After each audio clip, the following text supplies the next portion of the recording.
Assalamualaikum warahmatullahi wabarakatuh. Waalaikumsalam. Nah gitu dong. Assalamualaikum warahmatullahi wabarakatuh. Ada pertanyaan dari Bapak Tukimin di kolom komentar.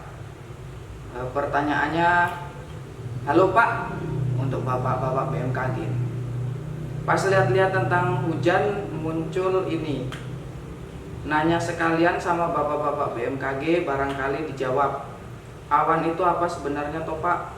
Apa sama kayak asap rokok juga apa sama? Terus itu kok gumpal gitu ya? Biasanya kan bercecer ke bawah angin. Gumpal gitu apa nggak ada angin apa ya? Terus pernah lihat siaran tornado, angin kok bisa berputar-putar gitu? Maaf banyak nanya, terima kasih. Gimana Pak? Satu-satu dulu, Ya, mau jawab Satu-satu yang dulu. Yang pertama mana? dulu. Awan itu apa sebenarnya? Gitu. Apa sama kayak asap rokok? Oke. Jadi awan itu sebenarnya jadi pertanyaan banyak pihak ya. Apalagi jadi pertanyaan apalagi kalau anak-anak kecil kan berstatement awan itu mungkin seperti kapuk ya. Biasanya kan berstatement seperti Ya. itu, apalagi di film-film kartun kan ada gitu kan, awan King Kong ya yang bisa diinjak dan lain-lain. Sebenarnya awan itu wujudnya itu ada tiga, yaitu gas. Ya kita tahu bahwasanya kita naik pesawat itu kan itu tembus awan gitu kan, itu awan juga. Dan kita kalau naik gunung, kalau ketinggiannya sudah tinggi tembus juga, itu awan juga, itu awan. Jadi ada yang bentuknya gas, ada bentuknya cair, mungkin kita familiar dengan cair karena turun hujan seperti itu kan. Dan ada juga yang padat, kalau kita naik pesawat, kalau apalagi awan-awan yang bentuknya padat itu kan, awan-awan konvektif itu Turbulen. gludak gitu. Dan terkadang juga ada yang namanya icing, ada juga yang kalau dibilang bahasa masyarakatnya mungkin ada bola es ya, bola es yang menghempas pesawat, itu bentuk padat gitu. Itu artinya bahwasanya awan ini ada tiga bentuk, udara atau mungkin gas, padat juga ada, cair juga ada, tergantung dari kondisinya seperti itu. Apakah beda dengan asap? Beda. Kalau asap itu partikel kering ya, partikel kering. Kalau di bahasa meteornya itu ada yang namanya smoke, ada bahasanya smoke. Jadi itu di lapisan bawah, nggak sampai ke atas gitu. Apakah ke atas bisa menjadi awan? Ya peluangnya sangat kecil karena awan itu terbentuk dari massa udara, bukan Jadi massa berbeda. rokok. Bukan massa Jadi rokok. berbeda. Jadi berbeda seperti itu. Kemudian biasanya kan gumpal kok ini bercecer. Oke. Jadi kalau menggumpal itu dikarenakan ada beberapa faktor, salah satunya adalah angin. Angin di permukaan dan angin di atas itu berbeda-beda ya. Jadi angin di atas itu terkadang cenderung lebih tenang, yang sering biasa normal-normal ya tenang. Kalau yang bergerak mungkin kita tahu biasanya ada awan terbawa angin ya, jadi geraknya kelihatan. Jadi saat menggumpal itu kenapa? Pertama ya biasanya ada updraft atau ada massa udara atau ada naik ya, dorongan ke atas massa udara yang kuat, tetapi anginnya tidak, jadi menggumpal. Dan itu kayak misalnya awan-awan CB, awan-awan konvektif itu menggumpal sampai ke atas. Nah saat tertiup angin itu bisa bercecer-cecer. Kayak kita tahu awan-awan tipis ya. Kalau di bahasa meteo itu bahasanya itu awan cirrus. Itu tipis, itu salah satunya adalah leburan dari awan-awan yang menggumpal atau mungkin awan-awan konvektif CB itu terbawa angin, jadi agak ada sisa-sisanya seperti itu. Dan juga sisa-sisanya juga menggumpal sedikit-sedikit. Ada lagi faktor selain angin juga faktor topografi ya. Jadi saat naik, kayak misalnya ada awan lentikular di channelnya Pak Heru juga ada ya, lentikular itu salah satu topografi menggumpal di atas, itu lagi-lagi dorongan angin juga. Jadi faktor pembentuk awan di atas berbentuk seperti apa itu dari angin seperti itu. Jadi kalau ini pertanyaan gumpal gitu, apa nggak ada angin? Itu Bisa dikatakan di daerah itu anginnya lebih sedikit ya, maksudnya anginnya itu tidak kencang seperti itu. Ada angin atau enggak? Pasti ada angin seperti itu.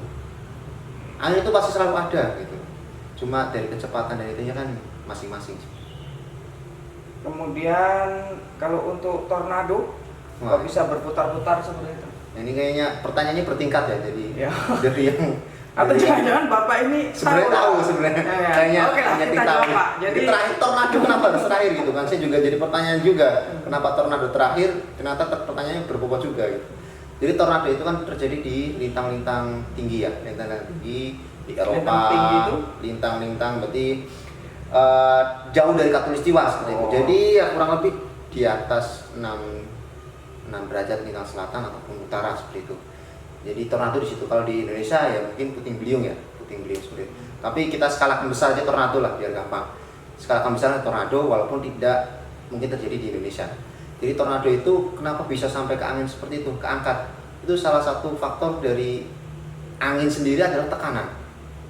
Pergerakan angin ini tergantung dari tekanan. Kenapa bisa menggumpal ke atas? Itu pertama karena tekanannya terlalu rendah. Tekanan di Bawah. Oh, di Tekanan di bawah bawah itu terlalu rendah. Di sekelilingnya ada banyak faktor ya selain tekanan ini, dan ada satu lagi ada namanya front.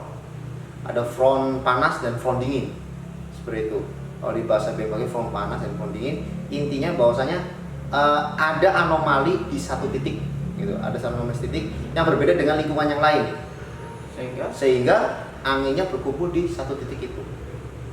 Jadi berbeda, ada yang tekanan, ada yang front. Jadi intinya kalau kenapa dia berputar itu karena kalau berputar itu ada gaya ya, ada macam-macam gaya gitu. Kalau dari bahasa BMKG ada macam-macam gaya yang bisa memutar itu. Kalau ada tekanan semua lah, tekanan pasti akan memutar, dan kalau berputar pasti akan naik ke atas seperti itu. Mungkin itu aja sih dari yang saya pahami dari ilmu saya. Intinya bahwasanya tornado itu karena adanya tekanan dan adanya berbagai macam tekanan, ada front juga, dan ada lagi gaya tarik dari atas. Gaya tarik atas lagi-lagi tekanan juga. Karena tekanannya rendah, terbentuknya awan cumulonimbus dan akan tertarik ke atas. Intinya di tekanan, pokoknya angin kembali ke unsur pertamanya, yaitu penggeraknya adalah perbedaan tekanan.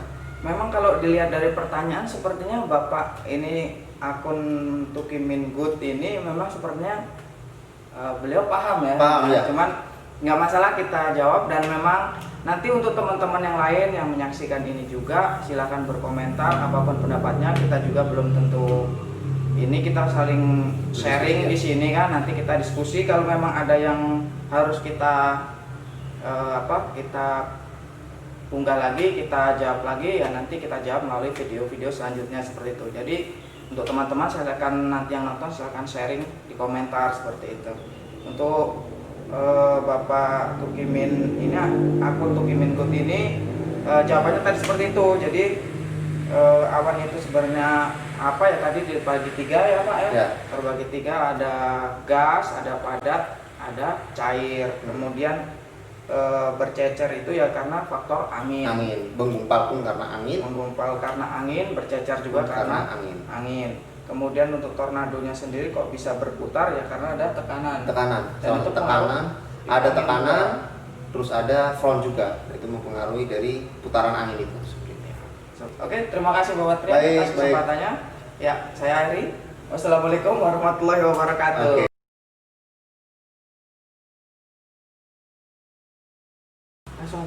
Langsung aja kan? Ya. Kasih selamat apa sih gitu?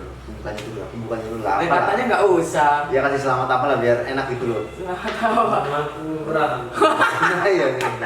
Assalamualaikum warahmatullahi wabarakatuh. Kan? Nggak jelas kan? Nah, begitu dia. Nggak usah dikat, nggak apa-apa. Nggak usah. Cut. Udah lah. Kan kalau itu Pak ya. Lanjut. Oke. Ada pertanyaan. Assalamualaikum dulu. Kan cut. Oke. Kan cut. Assalamualaikum. Jangan ada pertanyaan segala. Assalamualaikum warahmatullahi wabarakatuh.